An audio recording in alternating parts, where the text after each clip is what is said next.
സൗഖ്യം സ്ട്രോക്കിനെ പറ്റിയുള്ള പുതിയ എപ്പിസോഡിലേക്ക് സ്വാഗതം. ഞാൻ ഡോക്ടർ ജോസ് പൈകട. സ്ട്രോക്കിനെ എങ്ങനെ തിരിച്ചറിയാം, സ്ട്രോക്കിൻ്റെ ലക്ഷണങ്ങൾ, സ്ട്രോക്കിൻ്റെ പ്രാഥമികമായിട്ട് വരുന്ന എമർജൻസി മാനേജ്മെൻറ്റ്, ഇങ്ങനെയുള്ള കാര്യങ്ങളെപ്പറ്റി കഴിഞ്ഞ എപ്പിസോഡിൽ വിവരിച്ചു. ഇനി ഇതിൽ ആയുർവേദത്തിൻ്റെ റോൾ എന്താണ് എന്നുള്ളതാണ് ഈ എപ്പിസോഡിൽ വിവരിക്കുന്നത്. ഇത് സ്ട്രോക്ക് റീഹാബിലിറ്റേഷനെ സംബന്ധിക്കുന്ന കാര്യങ്ങളാണ്. ആദ്യഘട്ടത്തിൽ സ്ട്രോക്കിൻ്റെ ചികിത്സ പ്രധാനമായും 3 ഘട്ടങ്ങളിലാണ്. ഒന്ന്, സ്ട്രോക്കിൻ്റെ പ്രതിരോധം. അതായത് സ്ട്രോക്ക് സാധ്യതയുള്ള വ്യക്തികളെ നമുക്ക് നേരത്തെ തന്നെ തിരിച്ചറിയാൻ പറ്റും. അത് 65 വയസ്സിന് മുകളിൽ പ്രായമുള്ളവർ, ഒരിക്കൽ സ്ട്രോക്ക് വന്നവർ, ഉയർന്ന രക്തസമ്മർദ്ദമുള്ളവർ, പ്രമേഹം നിയന്ത്രണാതീതമായിട്ട് നിൽക്കുന്നവർ, സ്ട്രോക്കിൻ്റെ പാരമ്പര്യമുള്ളവർ.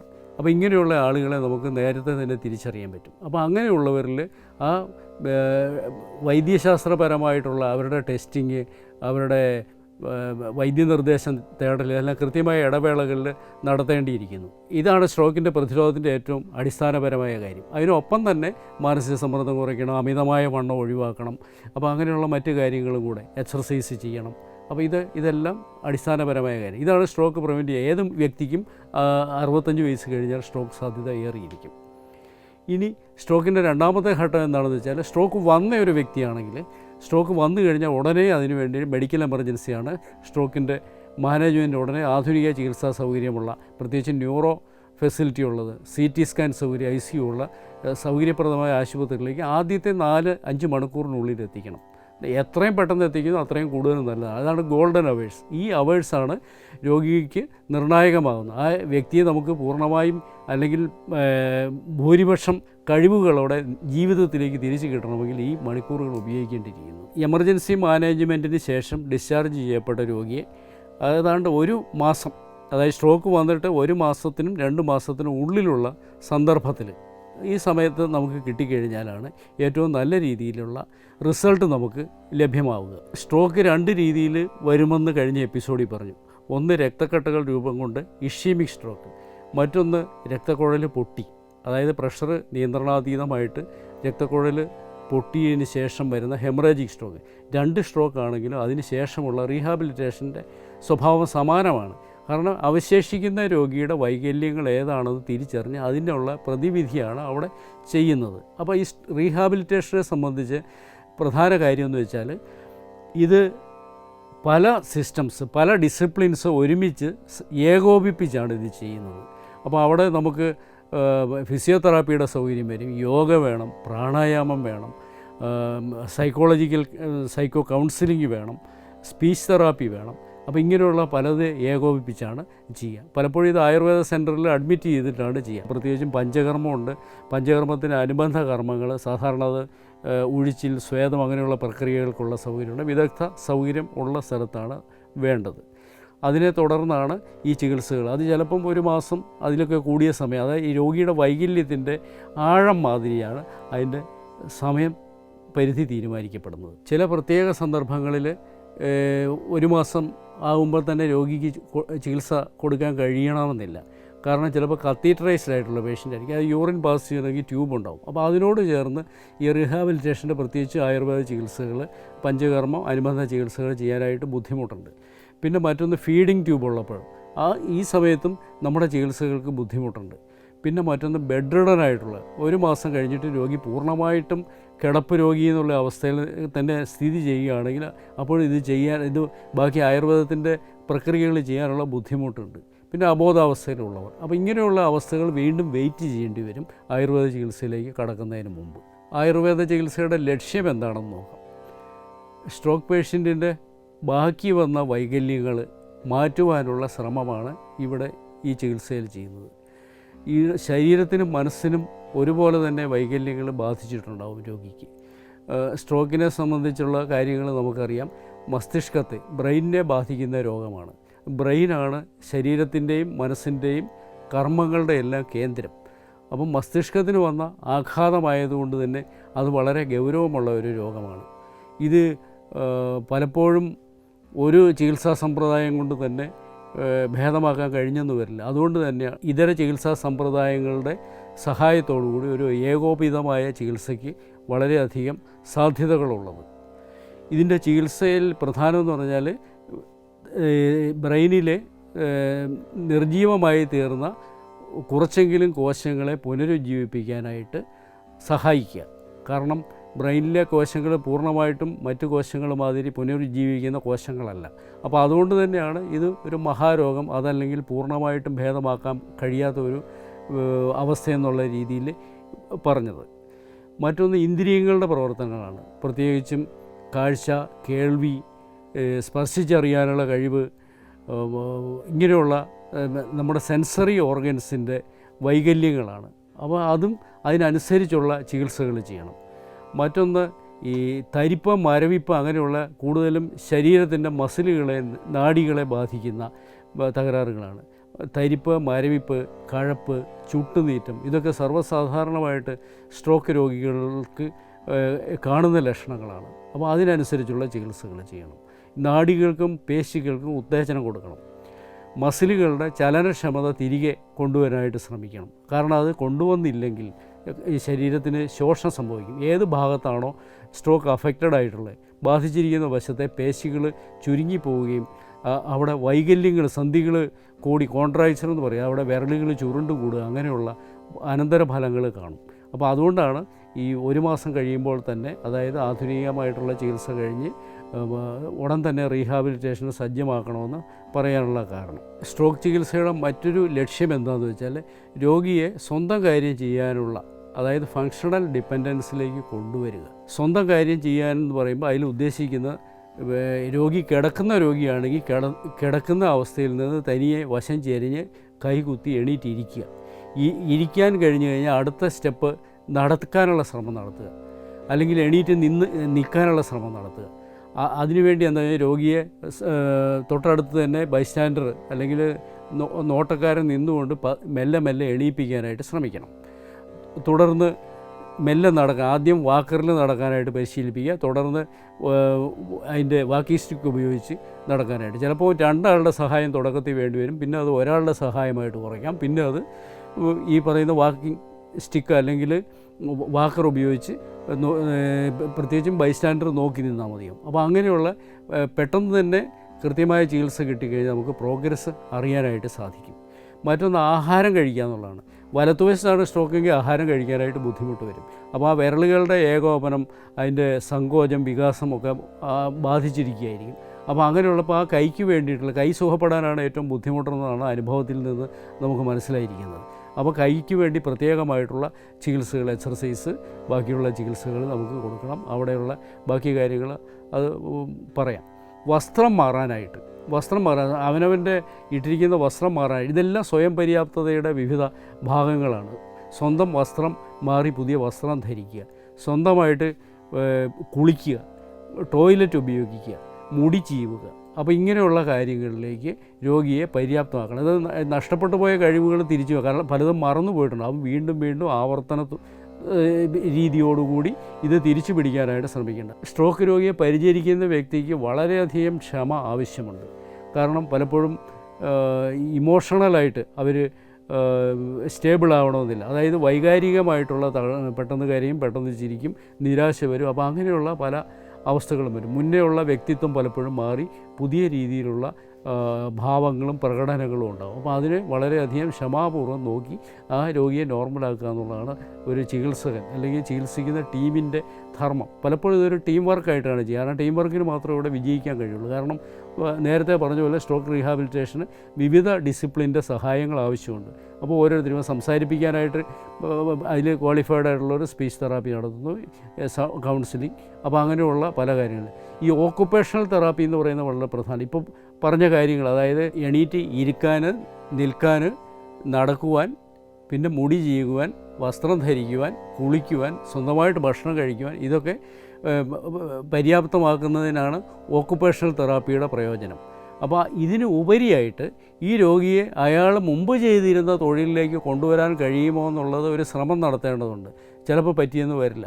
മുമ്പിപ്പോൾ ഒരു അക്കൗണ്ടൻ്റായിട്ട് വർക്ക് ചെയ്തു, അയാൾക്ക് സ്ട്രോക്ക് വന്നതിന് ശേഷം കണക്ക് ചെയ്യാനായിട്ട് കഴിയുന്നില്ല, കാൽക്കുലേഷനാണ് ബുദ്ധിമുട്ട് വന്നത്. അപ്പോൾ അങ്ങനെയുള്ള സമയത്ത് ചെയ്യാമെന്ന് പറഞ്ഞാൽ അതിന് കുറച്ചുകൂടെ താഴ്ന്ന ജോലി, താഴ്ന്നതെന്ന് പറഞ്ഞാൽ അതിൻ്റെ ഒരു ഉച്ചനീചത്വമൊന്നുമില്ല, അയാൾക്ക് പറ്റുന്ന വേറെ ഒരു അതിലും കുറച്ചുകൂടി എളുപ്പമുള്ള ഒരു ജോലിയിലേക്ക് അയാളെ ഏർപ്പെടുത്തി കൊടുക്കുക എന്നുള്ളതാണ് നമുക്ക് ചെയ്യേണ്ടത്. ഏറ്റവും പ്രധാന റീഹാബിലിറ്റേഷന് ഈ രോഗിയെ ഏതെങ്കിലും രീതിയിൽ അയാളുടെ കഴിവുകൾ വാസനകളിലേക്ക് തിരിച്ചു വിടുക എന്നുള്ളത്. അതേസമയം പലപ്പോഴും കാണാം ഈ രോഗികൾ വീട്ടിൽ ഈ റീഹാബിലിറ്റേഷന് പോകാത്ത രോഗികൾ ഏതാനും മാസങ്ങൾ കൊണ്ട് തന്നെ വളരെ മോശമായ ഒരു അവസ്ഥയിലേക്ക് എണീറ്റ് നടക്കാനും കിട്ടിയ കഴിവുകൾ പോലും കുറഞ്ഞു വരുന്നതായിട്ട് നമുക്ക് കാണാം. സ്ട്രോക്ക് രോഗിയിൽ സാധാരണ കാണുന്ന വൈകല്യങ്ങളും അതിൻ്റെ ആയുർവേദ ചികിത്സകളുമാണ് ഇനി പറയുന്നത്. കാഴ്ചയെ സംബന്ധിക്കുന്ന പ്രശ്നങ്ങൾ, കേൾവി, രുചി അറിയാൻ വയ്യായിക, ഗന്ധം അറിയാൻ വയ്യായിക, അല്ലെങ്കിൽ മറ്റൊരു ഗന്ധം, തെറ്റായ ഗന്ധം അനുഭവപ്പെടുക, സ്പർശിച്ചു കഴിഞ്ഞാൽ അറിയാൻ പറ്റാത്തൊരവസ്ഥ. അതുകൂടാതെ കൂടുതലും ഹയർ സെൻറ്ററിനെ ബാധിക്കുന്ന ഓർമ്മ, ബുദ്ധി, ഗ്രഹണശേഷി, അങ്ങനെയുള്ള കാര്യങ്ങൾ, സംസാരിക്കാനുള്ള തകരാറുകൾ, വികാരങ്ങളുടെ നിയന്ത്രണമില്ലായ്മ, സർഗശേഷികൾ, ഇപ്പം അറിയാവുന്ന പാട്ട് പാടാൻ പറ്റാതെ വരിക, കാൽക്കുലേഷൻ പറ്റാതെ വരിക, കണക്കുകൂട്ടൽ, അങ്ങനെയുള്ളതിലുള്ള വരുന്ന തകരാറുകൾ. അപ്പോൾ ഇതൊക്കെ സർവ്വസാധാരണമായിട്ട് കാണുന്നതാണ്. ഇത് അധികവും ഇവിടെ പറഞ്ഞ ലക്ഷണങ്ങൾ മസ്തിഷ്കവുമായി നേരിട്ട് ബന്ധമുള്ളതാണ്. ഇപ്പോൾ കാഴ്ചയില്ലെന്ന് പറഞ്ഞാൽ കണ്ണിൻ്റെ കുഴപ്പത്തേക്കാൾ കൂടുതലും അതിൻ്റെ കണ്ണുമായിട്ട് ബന്ധപ്പെടുന്ന ഹയർ സെൻറ്ററിന് വരുന്ന തകരാറ് കൊണ്ടാണ് ഈ പ്രശ്നം വന്നിരിക്കുന്നതെന്ന് മനസ്സിലാക്കി വേണം ചികിത്സ. അപ്പോൾ അങ്ങനെയുള്ള സന്ദർഭത്തിൽ രോഗിക്ക് സാധാരണ ചെയ്യുന്ന ശിരസ്സിലേക്കുള്ള ചില ആയുർവേദ ചികിത്സകളുണ്ട്. ഒന്ന് ശിരോഭ്യംഗം എന്ന് പറയും. ഇതിൻ്റെ വാക്കുകൾക്ക് ഒരു സംസ്കൃത വാക്കുകളാണ്. അപ്പോൾ അത് ചിലപ്പോൾ ഒരു പക്ഷേ മനസ്സിലാക്കാം. അതിന് ഇതിൻ്റെ ചെറിയ രീതിയിൽ ഇത് വിശദീകരിക്കുന്നുണ്ട്. ശിരസ്സിലേക്ക് ഉചിതമായ, രോഗിക്ക് ഏറ്റവും ഹിതകരമായ, അത് എങ്ങനെയാണെന്ന് വെച്ചാൽ രോഗിയുടെ ചികിത്സിക്കുന്ന ഡോക്ടറുടെ നിർദ്ദേശം അനുസരിച്ച് ഉചിതമായിട്ടുള്ള എണ്ണ 20 മിനിറ്റ് 30 മിനിറ്റ് വരെ നെറുകയിൽ വയ്ക്കുക. അത് പൊതുവേ വൈകുന്നേരം വയ്ക്കുന്നതാണ് ഒരു രീതി.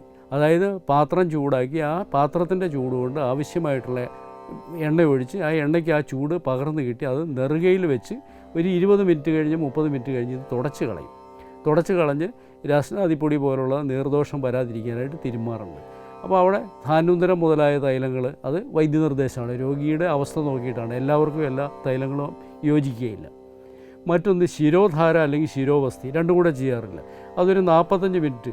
ശിരോധാരയിൽ എങ്ങനെയാണെന്ന് വെച്ചാൽ ഉചിതമായ തൈലം, മുൻപ് പറഞ്ഞ തൈലങ്ങൾ ശിരസിൽ നെറ്റിയിൽ ഇങ്ങനെ ഒഴുക്കുകയാണ്. അതായത് തണുപ്പ് വിടിയിച്ചതിന് ശേഷമാണ് ഇത് ഒഴുക്കുന്നത്. അത് 45 മിനിറ്റോളം ഒരേ അവസ്ഥയിൽ, ഒരേ സ്പീഡിൽ, ഒരേ ഫോഴ്സിൽ ഇത് നെറ്റിയിൽ ഒഴുകുകയാണ്. അപ്പോൾ അത് ശിരസ് നനഞ്ഞ് ഇത് വന്നു കഴിഞ്ഞിട്ട് ഇത് ഈ തൈലം തന്നെ റീസൈക്കിൾ ചെയ്ത് അത് 45 മിനിറ്റോളം. അത് വളരെ ഫലപ്രദമായിട്ടുള്ള ഒരു ചികിത്സയാണ്.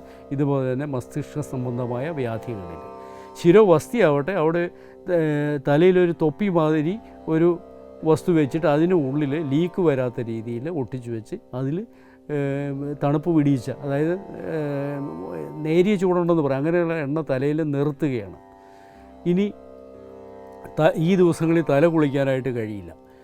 അതുപോലെ തന്നെ കേൾവിക്കാണെങ്കിൽ അവിടെ കർണപൂരണമെന്ന് പറയും, ചെവിയിൽ തൈലം നിർത്തുന്ന ചികിത്സയുണ്ട്. ഗന്ധമറിയാൻ വയ്യാത്തതാണെങ്കിൽ നസ്യം എന്ന് പറഞ്ഞാൽ അത് പഞ്ചകർമ്മങ്ങളിൽ പെടുന്നതാണ്. പഞ്ചകർമ്മങ്ങളെപ്പറ്റി പറയാം. കണ്ണിൻ്റെ തകരാറുകൾ, അതായത് കണ്ണിൻ്റെ ഹയർ സെൻറ്ററുമായിട്ട് ബന്ധപ്പെട്ട് നമ്മൾ ചെയ്തുകൊണ്ട് തന്നെ കണ്ണിന് എന്തെങ്കിലും ഉണ്ടെങ്കിൽ അതിനനുസരിച്ചുള്ള അഞ്ജനം മാതിരിയുള്ള ചികിത്സകൾ ചെയ്യും. ഉദര സംബന്ധമായ പ്രശ്നങ്ങളാണ് സ്ട്രോക്ക് രോഗിക്കുണ്ടെങ്കിൽ അവിടെ രോഗിയുടെ ദഹനശേഷി, വിശപ്പുമൊക്കെ ശരിയാവാനുള്ള മരുന്നുകൾ ആദ്യമേ കൊടുക്കും. ഇത് വളരെ പ്രധാനമാണ്. കാരണം സ്ട്രോക്ക് രോഗിയിൽ സർവ്വസാധാരണമായി കണ്ടുവരുന്നത് ശോധനക്കുറവെന്ന് പറയുന്ന അവസ്ഥയാണ്. ശോധന ചിലപ്പോൾ 3 ദിവസം 4 ദിവസം കൂടുമ്പോഴേ പോകുള്ളൂ. അപ്പോൾ സ്വാഭാവികമായിട്ട് രോഗിക്ക് ഭക്ഷണത്തോടുള്ള താല്പര്യം ഉണ്ടാവുകയില്ല, ഛർദ്ദിക്കാൻ വരും, വയറ്റിൽ ഗ്യാസ് നിറയും, പുളിച്ചു തകട്ടും, അങ്ങനെയുള്ള പല ലക്ഷണങ്ങളും കാണിക്കും. അപ്പോൾ അങ്ങനെയുള്ള സന്ദർഭത്തിൽ ആന്തരിക ഔഷധങ്ങൾ, പിന്നെ അതുകൂടാതെ തൈലവസ്തി എന്ന് പറയുന്ന ചികിത്സയിൽ തൈലം ഉപയോഗിച്ച് എനിമ ചെയ്ത് കഴിഞ്ഞ് ഏതാനും നിമിഷങ്ങൾക്കുള്ളിൽ തന്നെ ഈ കെട്ടിക്കിടന്ന മലം പുറത്തു പോകുന്നതായിട്ട് കാണാം. രോഗിക്ക് വളരെയധികം സൗഖ്യം കിട്ടും. മലബന്ധം മാത്രമല്ല മറന്ന് വിശപ്പുണ്ടാവുക, അങ്ങനെയുള്ള ഇതുമായിട്ട് ബന്ധപ്പെട്ടിട്ടുള്ള ബാക്കി സൗഖ്യങ്ങളും ലഭിക്കുന്നുണ്ട്. ഇനി മറ്റൊന്ന് മൂത്രതടസ്സമാണ്. മൂത്രതടസ്സത്തിലേക്ക് രോഗിക്ക്, അതും പ്രത്യേകിച്ചും മസ്തിഷ്കമായിട്ട് ബന്ധപ്പെട്ടിട്ടുള്ളതാണ്. അപ്പോൾ ശിരസ്സിലുള്ള ചികിത്സകൾക്ക് പുറമെ അവഗാഹം എന്ന് പറയുന്ന ചികിത്സയുണ്ട്. അതായത് ഔഷധങ്ങളിട്ട് വേവിച്ച വെള്ളത്തിൽ രോഗിയെ തൈലം പുരട്ടിയ ശേഷം, പ്രത്യേകിച്ചും അരക്കെട്ടിൽ, പ്രത്യേകിച്ചും ഈ നട്ടലിൽ നിന്നാണ് ഈ മൂത്രസഞ്ചി അവിടെയുള്ള ഭാഗത്തേക്കുള്ള നാഡികൾ സഞ്ചരിക്കുന്നത്. അപ്പോൾ അതിന് ഒരു ഉന്മേഷം കിട്ടുന്ന രീതിയിൽ അവിടെ ഔഷധങ്ങളിട്ട് വേവിച്ച വെള്ളത്തിൽ രോഗിയെ മുക്കിയിരുത്തും. ഒപ്പം ആന്തരികമായ ഔഷധങ്ങൾ കൊടുക്കും. ഇതിനോട് കൂടി തന്നെ നേരത്തെ പറഞ്ഞ പോലെ തൈലവസ്തി, കഷായവസ്തി അങ്ങനെയുള്ള ചികിത്സാ രീതികൾ അത് പഞ്ചകർമ്മത്തിൽ പെടുന്നതാണ്. പഞ്ചകർമ്മം ഇങ്ങനെയുള്ള അവസ്ഥകളിൽ ഉചിതമായിട്ടുള്ളത് രോഗിക്ക് നൽകാറുണ്ട്. മറ്റൊന്ന് വിഴുങ്ങുവാനുള്ള ബുദ്ധിമുട്ടാണ്. പേശികൾ വിഴുങ്ങാൻ അല്ലെ സംസാരിക്കാൻ, ഇത് രണ്ടും പലപ്പോഴും ഒരുമിച്ചായിരിക്കും വരും. ഇതിനുള്ള പേശികളുടെ ബലം കുറയുന്നതാണ്. അപ്പോൾ അതിന് ശിരസിലേക്കുള്ള ചികിത്സ ചെയ്യും. അതുകൂടാതെ തന്നെ ഈ പ്രശ്നങ്ങൾ പരിഹരിക്കാനുള്ള ആന്തരികമായ ഔഷധങ്ങൾ നൽകും. ഇവിടെ ശിരോധാര, പാൽപ്പുകയെന്ന് പറഞ്ഞു, അതായത് കുറുന്തോട്ടി കൊണ്ട് കഷായം വെച്ച് പാല് ചേർത്ത് അല്ലെ പാൽ കഷായം ഉണ്ടാക്കി അതിൽ നിന്ന് വരുന്ന ആവി മുഖത്തേൽപ്പിക്കുക എന്നുള്ളതാണ്. മുഖം കോടുന്ന അവസ്ഥയിൽ ചെയ്യാനുള്ളത്. ഒപ്പം തന്നെ നസ്യം ചെയ്യും. മുതിര ഉപയോഗിച്ച് കിഴി, ചൂർണങ്ങൾ ഉപയോഗിച്ച് കിഴി, ഇതെല്ലാം ഈ സന്ദർഭത്തിൽ ചെയ്യാറുണ്ട്. അതുകൂടാതെ തന്നെ ഈ കവിളിൻ്റെ പേശികൾക്ക് വരുന്നതിന് ഗണ്ടൂഷം കവിള തൈലം അല്ലെങ്കിൽ ഉചിതമായ ഔഷധങ്ങൾ വായിൽ കൊണ്ട് നിശ്ചിതമായ ഇത്ര മിനിറ്റ് നിർത്തി അത് തുപ്പിക്കളയുക എന്നുള്ളതാണ് ഒരു ചികിത്സ. മറ്റൊന്ന് ശാരീരികമായിട്ടുള്ള തരിപ്പ്, മരവിപ്പ്, ചൂട്, തണുപ്പ് അറിയാൻ കഴിയുക. ഇങ്ങനെയുള്ള അവസ്ഥ കുറച്ചുകൂടെ നാഡീസംബന്ധമാണ്. അത് കൈകളിലും കാലുകളിലും ഒക്കെയാണ് കൂടുതൽ, ഉടലിലും പ്രത്യക്ഷപ്പെടാം. അപ്പോൾ അങ്ങനെയുള്ളപ്പോൾ അതിനനുസരിച്ചുള്ള ചികിത്സകൾ വരും. അതിനൊപ്പം തന്നെ തോൾ സന്ധിക്കാണ് പലപ്പോഴും ഈ രോഗിയുടെ ഒരു വശം തളർന്നു വന്നിരിക്കട്ടെ, ആ തളർന്നു കഴിയുമ്പോൾ അവിടെയുള്ള പേശികളെ ലിഗമെൻ്റ്, അപ്പോൾ അതിൻ്റെയൊക്കെ സ്വാഭാവികമായിട്ടുള്ള സ്റ്റിഫ്നെസ്സും അതിൻ്റെ ടോൺ മാറും. അപ്പോൾ അതനുസരിച്ച് ഈ സന്ധി പലപ്പോഴും ലൂസായിട്ട് വരുന്നത് കാണാം. അപ്പോൾ അങ്ങനെയുള്ളപ്പോൾ അതിൻ്റെ ബലം കൊടുക്കാനായിട്ട് അതിനനുസരിച്ചുള്ള ചികിത്സകൾ കൊടുക്കും. ഇനി അഥവാ അത് ചികിത്സിച്ചില്ലെങ്കിൽ ഇപ്പോൾ കൈ മെലിഞ്ഞു പോകുക, അങ്ങനെയുള്ളതും ചലനശേഷി തകരാറുകൾ വരും. അപ്പോൾ അതിനെല്ലാം തന്നെ ഉചിതമായിട്ടുള്ള ആയുർവേദ ചികിത്സകൾ നല്ലതാണ്. അതിൽ സാധാരണ ചെയ്യുന്ന അഭ്യംഗം അഥവാ സംവഹനം എന്ന് പറയുന്ന ഒരു ചികിത്സയാണ്. അതിൽ വടക്കൻ കേരളത്തിൽ അതിനെ ഉഴിച്ചിലെന്ന് പറയും, തെക്കൻ സൈഡിൽ അതിനെ തിരുമ്പൽ എന്ന് പറയും.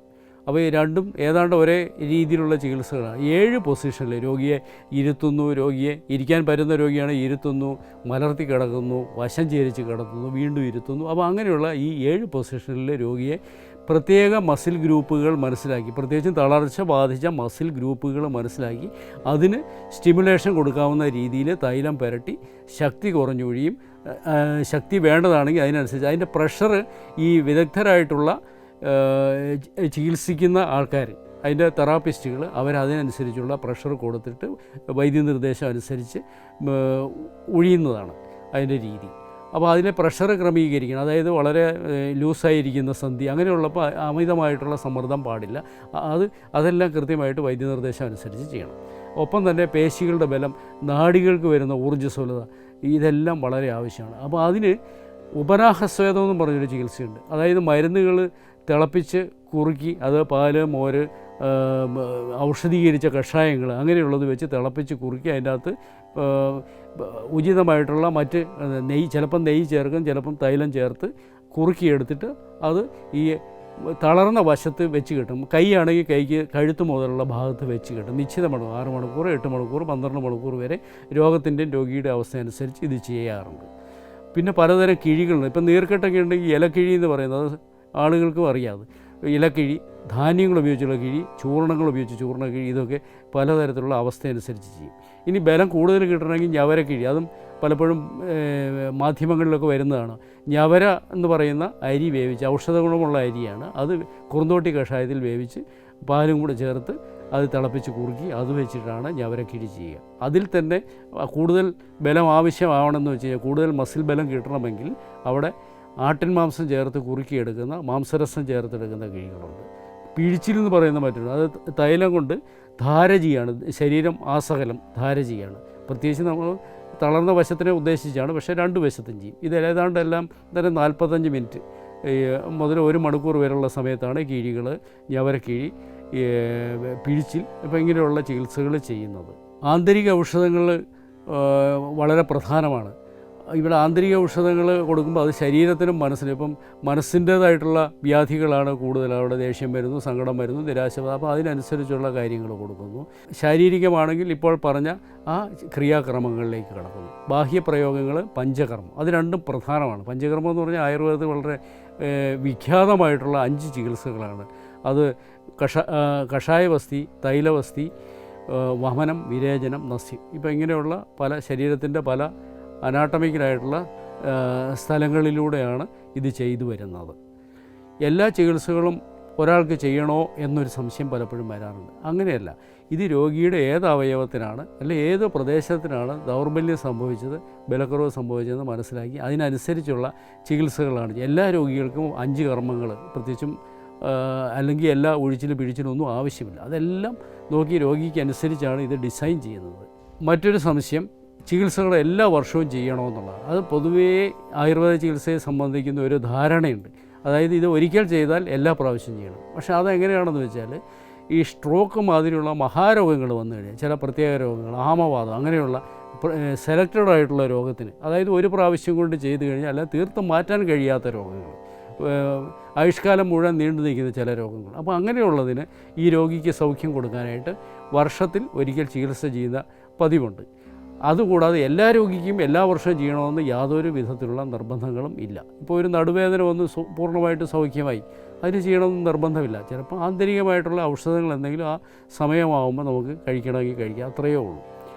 മറ്റൊന്ന്, ആധുനിക ഔഷധങ്ങൾ ഇതിനോടൊപ്പം ഉപയോഗിക്കാവുന്നത് സർവ്വസാധാരണമായിട്ടുള്ളൊരു സംശയമാണ്. അതിന് യാതൊരു സംശയവുമില്ല. പ്രത്യേകിച്ചും ബ്ലഡ് കട്ട പിടിക്കാതിരിക്കാനുള്ള ഔഷധങ്ങളുണ്ട്. അതായത് രക്തം നേർപ്പിക്കാനുള്ള ഔഷധം. അതൊന്നും ഒരു കാരണവശാലും ആയുർവേദ ചികിത്സ ചെയ്യുന്ന സന്ദർഭത്തിൽ നിർത്തുകയില്ല. അതൊക്കെ രോഗിക്ക് 2ാമത്തെ സ്ട്രോക്ക് അല്ലെങ്കിൽ 3ാമത്തെ സ്ട്രോക്ക് വരാതെ സൂക്ഷിക്കാനുള്ള മാർഗ്ഗങ്ങളാണ്. പ്രഷർ കുറയാനുള്ള മരുന്നുകൾ, കൃത്യമായി കഴിക്കുന്ന ഔഷധങ്ങൾ നിർത്താൻ കഴിയില്ല. കൊളസ്ട്രോൾ നിയന്ത്രിക്കുന്ന ഔഷധങ്ങളും പെട്ടെന്ന് നിർത്താനായിട്ട് കഴിയില്ല.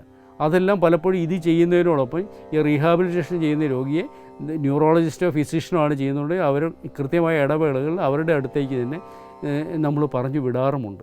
മറ്റൊരു സാധാരണമായ സംശയം എത്ര കാലം ആയുർവേദ ചികിത്സ ചെയ്യണം എന്നുള്ളതാണ്.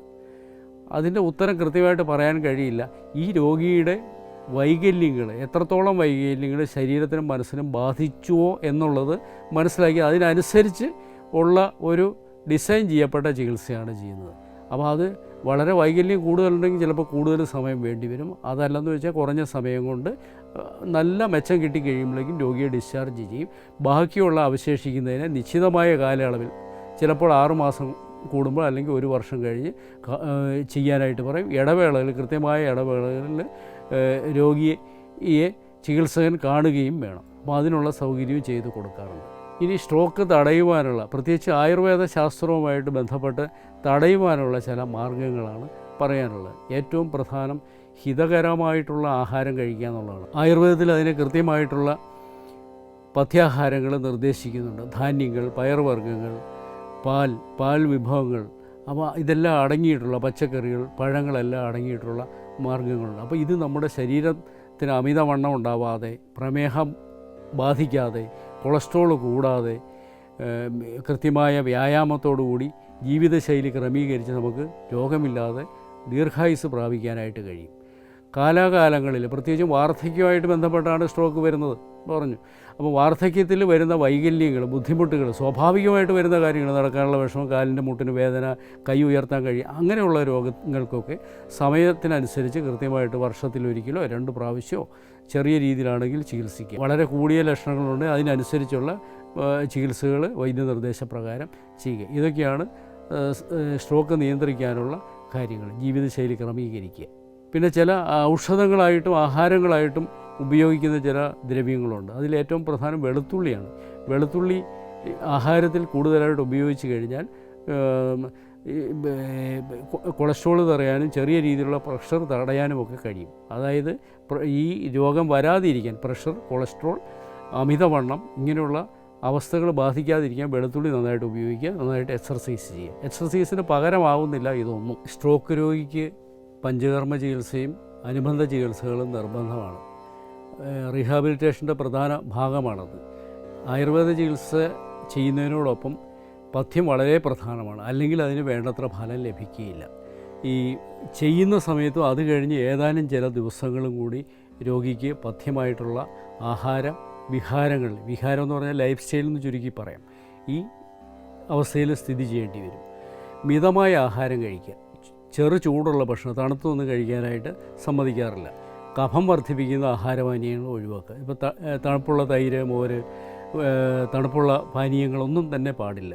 അധികം കൊഴുപ്പുള്ള ആഹാരം കഴിക്കാൻ പാടില്ല. കാരണം അവിടെ പ്രത്യേകിച്ചും ശരീരവും മനസ്സും ശാന്തമായിരിക്കുന്ന സമയത്ത് കൂടുതൽ ആഹാരം ചെന്ന് കഴിഞ്ഞാൽ വണ്ണം വയ്ക്കുകയും ബാക്കി നടക്കുവാനുള്ള ബുദ്ധിമുട്ടുകളൊക്കെ കൂടുകയും ചെയ്യും. എരിവ്, പുളി, ഉപ്പ് ഇങ്ങനെ അധികമായിട്ടുള്ള ഭക്ഷണം വളരെയധികം നിയന്ത്രിക്കണം. സാധാരണ ആ സമയത്ത് കുരുമുളക്, ഇഞ്ചി അങ്ങനെയുള്ള മുളകിൻ്റെ സ്ഥാനത്ത് ഉപയോഗിക്കുക.